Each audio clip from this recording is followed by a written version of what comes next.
activos, es lo que estamos invirtiendo, nuestra regalía contractual que precisamente sale del proyecto minero Las Bambas. Estos proyectos, valgan verdades, se realizan con financiamiento de la minera Las Bambas, o sea, es decir, de la regalía contractual, ¿no? Esta regalía contractual hemos sufrido un recorte muy importante estos 2 años, 2020 y 2021. Ojalá podamos seguir conversando, hablando, dialogando y lleguemos a mejores objetivos, porque estos fondos son muy importantes para que podamos lograr el desarrollo en nuestros distritos y en nuestras comunidades, ¿no? Yo, de mi parte, mi agradecimiento a Radio Surfui por este espacio.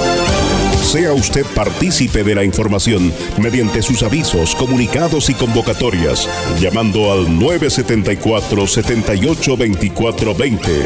Huillaricuy.